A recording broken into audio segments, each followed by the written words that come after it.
새벽에 주시는 하나님의 말씀은 시편 73편 16절에서 28절까지 말씀입니다. 시편 73편 16절에서 28절까지 말씀, 하나님을 가까이함이 복이라는 제목으로 하나님 말씀을 나누도록 하겠습니다. 시편 73편 16절에서 28절까지 말씀입니다. 저하고 교독으로 봉독하도록 하시겠습니다. 내가 어쩌면 이를 알까 하여 생각한즉 그것이 내게 심한 고통이 되었더니 하나님의 성소에 들어갈 때에야 그들의 종말을 내가 깨달았나이다. 주께서 참으로 그들을 미끄러운 곳에 두시며 파멸에 던지시니 그들이 어찌하여 그리 갑자기 황폐되었는가. 놀랄 정도로 그들은 전멸하였나이다. 주여, 사람이 깬 후에는 꿈을 무시함같이 주께서 깨신 후에는 그들의 형상을 멸시하시리이다. 내 마음이 산란하며 내 양심이 찔렸나이다. 내가 이같이 우매무지함으로 주 앞에 짐승이오나 내가 항상 주와 함께하니 주께서 내 오른손을 붙드셨나이다. 주의 교훈으로 나를 인도하시고 후에는 영광으로 나를 영접하시리니 하늘에서는 주 외에 누가 내게 있으리요 땅에서는 주밖에 내가 사모할 일 없나이다. 내 육체와 마음은 쇠약하나 하나님은 내 마음의 반석이시요 영원한 분깃이시라. 무릇 주를 멀리하는 자는 망하리니 음녀같이 주를 떠난 자를 주께서 다 멸하셨. 함께 읽겠습니다. 하나님께 가까이 함이 내게 복이라. 내가 주 여호와를 나의 피난처로 삼아 주의 모든 행적을 전파하리이다. 아멘. 아멘. 잠시 광고 드리면 10일부터 부산도 4단계로 격상이 된다는 소식 다 들으셨죠? 참 조심해야 될 때라는 생각이 듭니다. 다행이고 감사한 것은 교회는 지금처럼 20% 예배 참석이 가능하고 대면 예배가 가능한 상황입니다. 기억하시고 우리가 방역 지침을 잘 지키면서 예배의 자리를 함께 지켜갈 수 있으면 좋겠습니다. 왜 세계의 절반은 굶주리는가 라고 하는 책이 있습니다. 왜 세계의 절반은 굶주리는가. 유엔에서 인권위원회, 특별히 그 식량 특별조사관으로 일했던 장 지글러라고 하는 사람이 쓴 책인데요. 자기 자녀가 질문을 하고 아버지로서 이제 대답하는 형식으로 아주 흥미롭게 기록된 책입니다. 근데 그 책에서 아이가 아빠에게 첫 번째로 한 질문이 이 책의 제목이 된 것 같아요. 이런 질문을 합니다. 아빠, 우리나라에는 먹을 것이 넘쳐나서 사람들이 비만을 걱정하고 한쪽에서는 음식 쓰레기도 마구 버리고 있는데 아프리카나 아시아, 라틴 아메리카의 많은 나라들에서는 아이들이 굶어 죽어가고 있다니 정말 기막힐 일 아니에요? 라고 이제 질문을 하는 거예요. 이 질문에 대해서 이제 아버지가 이런저런 답을 하는 이런 형식으로 책이 묶여져 있는데 여러분 정말 기막힐 일 아닙니까? 한쪽에서는 사람들이 먹을 것이 넘쳐나서 이거 어떻게 할까? 막 다이어트를 할까? 아니면 뭐 단식을 할까? 어떻게 하면 덜 먹을까를 걱정하는데 또 한편에서는 이거 먹을 거 없어가지고 아사하기도 하고 막 쓰러져 나가는 이게 이 모순과 부조리가 우리가 살아가고 있다라고 하는 세상이라고 하는 것을 이 책이 우리에게 알려주는 것이죠. 이 세상은 모순과 부조리와 불공평이 가득하다라는 것을 이 세상이 이 반면 교사로 우리에게 보여주고 있는 것입니다. 그런데 이 땅의 세상만 지금만 그런 것이 아니라요. 여러분 우리가 읽은 시편 73편 아삽의 시라고 불리는 이 시가 기록될 그 당시에도 여전히 세상은 부조리와 불공평과 모순이 가득했다라고 하는 것입니다. 여러분 73편 이 시는 아삽의 시예요. 아삽은 오늘날로 하면 성가대원인데 그냥 성가대원이 아니라 전문적인 성가대원이에요. 그러니까 찬양을 전문적으로 섬겼던 사람인데 항상 하나님을 묵상했겠죠. 항상 하나님을 찬양하고 하나님에 대해서 배우고 하나님을 예배하는 예배자였다라고 하는 것을 우리가 충분히 예상할 수 있어요. 그런데 그도 도저히 이해할 수 없는 현실이 있었다는 거예요. 너무 답답하고 무기력해져서 그가 어떻게 고백하냐면 미끄러질 뻔했다, 넘어질 뻔했다라고 기록을 하고 있어요. 우리 시편 73편 1절과 2절을 한번 볼까요? 한번 다 같이 한번 읽어보겠습니다. 시작. 하나님이 참으로 이스라엘 중 마음이 정결한 자에게 선을 행하시나. 2절입니다. 나는 거의 넘어질 뻔하였고 나의 걸음이 미끄러질 뻔하였으니. 여러분, 아삽이 넘어질 뻔하고 미끄러질 뻔했다는 거예요. 하나님은 마음이 정결한 자에게 선을 행하시는데 그렇지 않은 현실을 보는 거죠. 아주 구체적인 답이 3절에 있어요. 왜 아삽이 이렇게 마음이 힘들었는가? 3절 보시면 이는 내가 악인의 형통함을 봤다는 거예요. 악인의 형통을 보았다는 거예요. 여러분, 여기서 악인이 정확히 누구인지는 드러나 있지 않지만 하나님을 멀리한 자들을 악인이라고 묘사하지 않았겠어요? 그럼 아삽이 악인들의 형통을 본 거예요. 악인들을 유심히 자세히 집중해서 보았는데 이들이 저주를 받고 이들이 이 땅에서 불행하고 이들이 막 하나님 앞에서 불편하게 불안하게 사는 것이 아니라 아주 떵떵거리면서 형통하게 살아간 것을 보게 된 것이죠. 이 악의 형통을 아삽이 살펴보면서 4절부터 16절까지 아주 자세히 살핀 것 같아요. 그 내용이 소위 말해서 그런 겁니다. 자신은 매일 나락으로 떨어지는 거예요. 마음이 매일 무너지는 거예요. 아침에 일어나면 형벌이 자신을 기다리고 있다라고 표현을 해요. 그런데 저 악한 것들은 매일매일 승승장구하고 있는 현실을 본 거죠. 그러니까 분통이 터지고 원통하다 못해 이 고통 속에서 살고 있었다라고 하는 고백이 이 4절부터 16절까지의 내용이에요. 여러분, 세계의 절반이 굶주린다라고 했을 때 나는 등 따시고 배부르면 그게 크게 불편함으로 다가오지 않는 게 사실이죠. 그런데 내가 그 굶주린 자라고 한다면, 내가 그 배고픈 자라고 한다면 이 배부른 자들이 그렇게 곱게 보이지 않는 게 사실이잖아요. 그런데 아삽이 본 현실은 그 정도가 아니라 나는 정말 주를 위해서 거룩하게 정말 잘 살려고 애를 쓰고 최선을 다하고 힘을 쓰는데 배고픈 자예요. 나는 가난한 거예요. 나는 불행하다는 느낌이 든다는 것이죠. 그런데 저 배부른 것들은 인생이 막장이에요. 막 마음대로 다 사는데 떵떵거리면서 편안하게 살고 있는 모습을 보니까 마음이 무너지는 거죠. 그럼 제가 73편 앞부분을 그냥 글로만 이렇게 묵상하는데 진짜 아삽의 마음이 어땠을지 느껴지더라고요. 그 원통함이 그냥 느껴졌어요. 그럼 어떤 내용이 있냐면 악인들이 살았을 때 편안하고 떵떵거리게 사는 것뿐만 아니라 죽을 때도 너무 편안하다는 기록이 있어요. 여러분, 살았을 때야 뭐 가진 거 있으니까 뭐 그렇게 살 수 있겠다라고 하지만 그럼 최소한 악인이라면 죽을 때는, 최후를 맞이할 때는 불안해하면서 안절분절하면서 그렇게 최후를 맞이해야 되는데 그렇지 않다라고 아삽이 기록해요. 또 어떤 내용이 있냐면 얼마나 이 악인들이 잘 먹고 잘 드셨으면 눈이 이렇게 튀어나왔다라고는 기록이 있어요. 눈이 솟아났다는 기록이 있어요.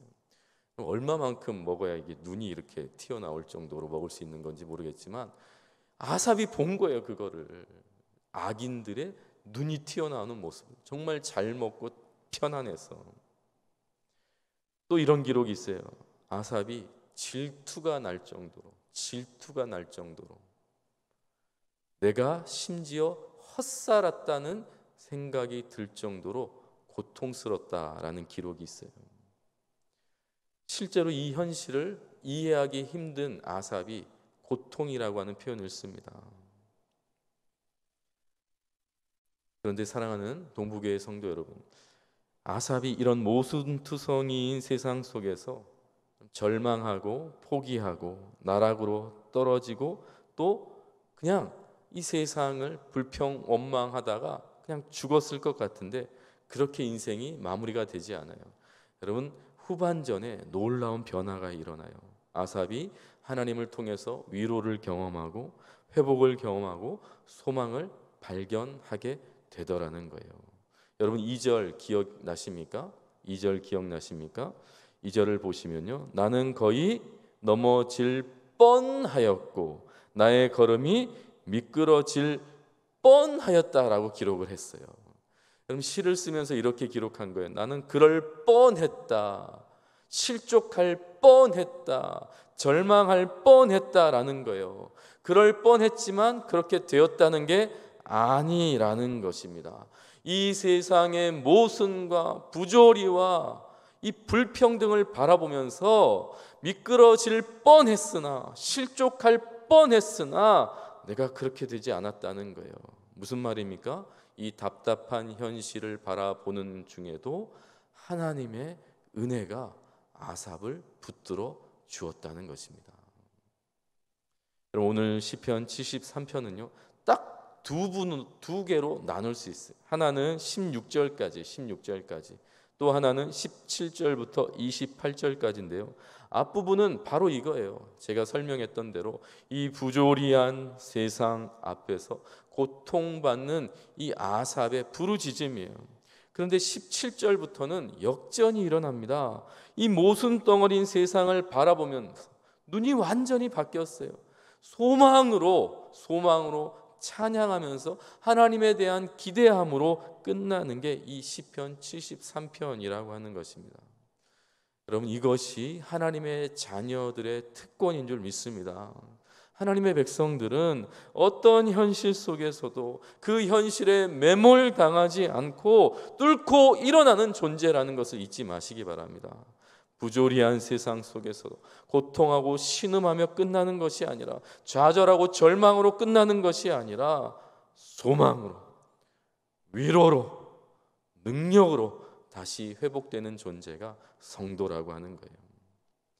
그럼 제가 처음에 소개했던 왜 세계의 절반은 굶주리는가? 그럼 이 책은요 사실 답이 있어요. 답이 뭘 것 같으세요? 왜 세계의 절반은 굶주리는가? 이 책은요 답을 다 밝혀줍니다. 나누면 된다는 거예요. 나누면 된다. 그럼 반이 굶주려요. 그러면 반은 어떻다는 얘기예요? 넘친다는 얘기잖아요. 그러니까 나누면 되는 거예요. 실제로 이 책을 보면요, 전 세계 인구가 70억 정도라고 한다면 이 세상에는 한 120억 명이 먹을 수 있는 식량이 생산된다는 거예요. 그러니까 부족한 이유는 뭐예요? 나누지 않기 때문이죠. 나누면 다 해결된다고 답을 분명하게 제시하고 있어요. 그런데 실제로 나누지 않는다는 거죠. 답이 있어요. 답이 있다고요. 정답이 있어요. 그런데 그게 답이 되지 않는 세상을 우리가 살고 있는 거예요. 그러니까 여전히 이 세상은 절반이 굶주리고 있는 것이죠. 답이 답으로서 기능하지 않으니까 그럼 저도 답답해요. 안타까워요. 근데 이 세상의 답이 다 그래요.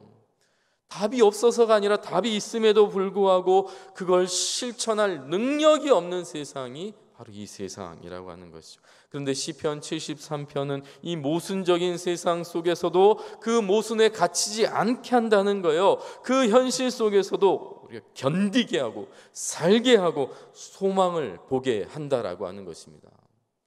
세상의 책과 성경이 다른 점이 이거죠.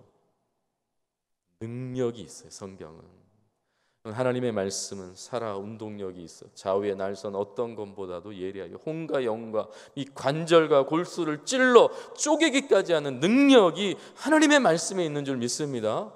하나님의 말씀에 능력이 있어요. 하나님의 말씀이 우리를 변화시키고 견디게 하고 살게 한다라고 하는 것입니다.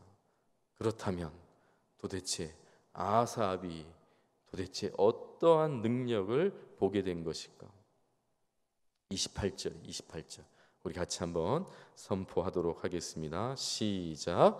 하나님께 가까이 함이 내게 복이라. 내가 주 여호와를 나의 피난처로 삼아 주의 모든 행적을 전파하리이다.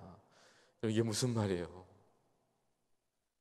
그동안 생각했던, 오해했던 복의 개념이 다시 바로 잡힌 겁니다. 하나님을 가까이 함이 내게 복이라. 여러분 잘 보세요. 하나님을 가까이 함이 복입니까? 하나님을 가까이 하면 복입니까? 뭐가 뭔지 잘 모르시겠죠? 여러분, 하나님을 가까이 함이 복이라고 선포하고 있어요. 하나님을 가까이 하면 복이 있다라고 설명하지 않는다는 거예요. 하나님을 가까이 하면 무슨 복이 내게 찾아온다, 무슨 복이 생긴다, 무슨 복이 임한다, 그렇게 말하지 않고 하나님을 가까이 함 그 자체가 복이다라고 하는 것을 아삽이 보고 다시 깨달은 줄 믿습니다. 하나님을 가까이 함 그 자체가 복이고 형통이라는 거예요. 여러분, 아삽이 왜 원통하고 왜 분통하고 고통스러웠을까요? 이 세상의 부조리를 본 거예요. 악인의 형통을 보았다라고 했잖아요. 악인의 형통, 아삽이 본 악인의 형통은 그거예요. 악인들이 돈 많이 벌더라는 거예요. 악인들이 건강하다라는 거예요. 악인들이 편안하게 살더라는 것이죠. 악인들이 떵떵거리며 살더라는 거예요. 심지어 죽을 때도 아무 고통 없이 죽는 악인들의 형통을 보았다라고 하는 것이죠. 아삽이 생각한 형통이 뭐였어요?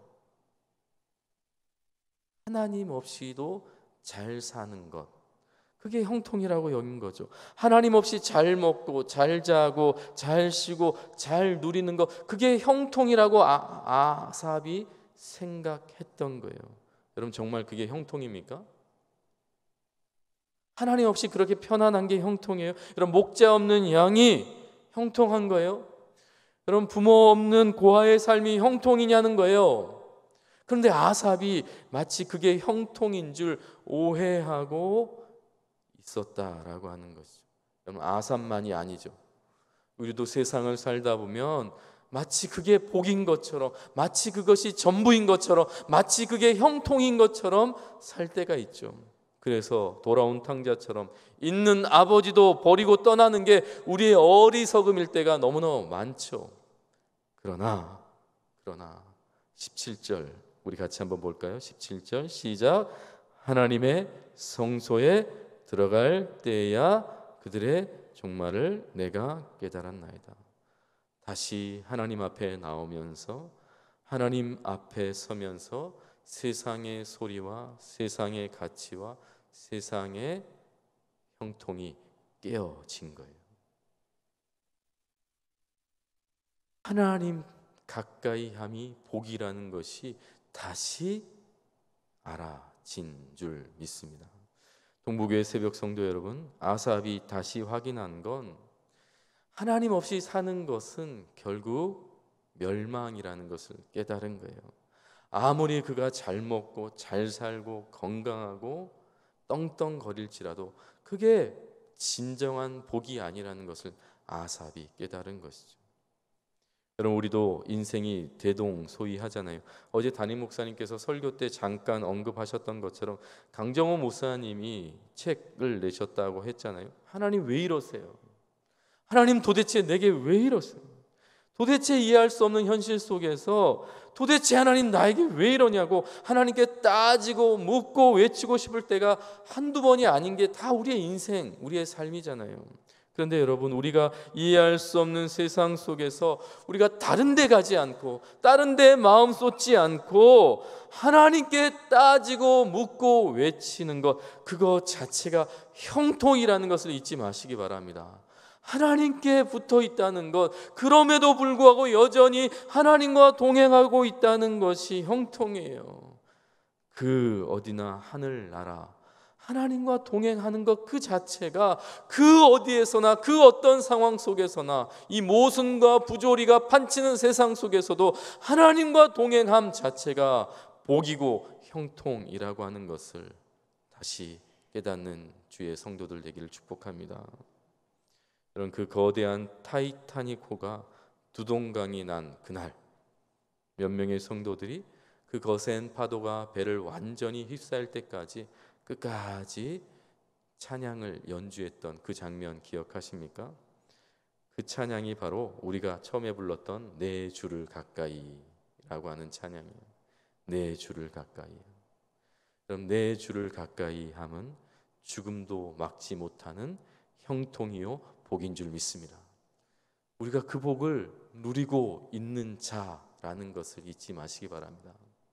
그럼 세상의 마음에, 세상의 정신에, 세상의 가치에 우리의 마음을 빼앗기지 마시고 다시 한번 하나님과 가까이 함이 복이라, 이것이 오늘 우리를 살게 하고 견디게 하고 승리케 한다는 것을 잊지 마시고 세상 가운데 나아가시는 주의 성도들 되기를 주의 이름으로 축복합니다. 기도하시겠습니다. 능력의 하나님, 새날을 시작하게 하시고 새로운 한 주를 시작하는 성도들의 삶을 하나님의 말씀으로, 하나님의 능력으로 함께 하심을 믿습니다. 내 주와 가까이, 내 주와 동행함이 진정한 복이요 형통이라는 것을 다시 한번 깨닫고 붙들고 세상 가운데 나아가게 하소서. 또다시 코로나의 위협을 경험하고 있습니다. 교회를 향한 수많은 악플이 난무한 가운데서도 주와 동행하는 기쁨을 잃지 않는 주의 성도 되게 하여 주시옵소서. 예수님 존귀하신 이름으로 기도드립니다. 아멘.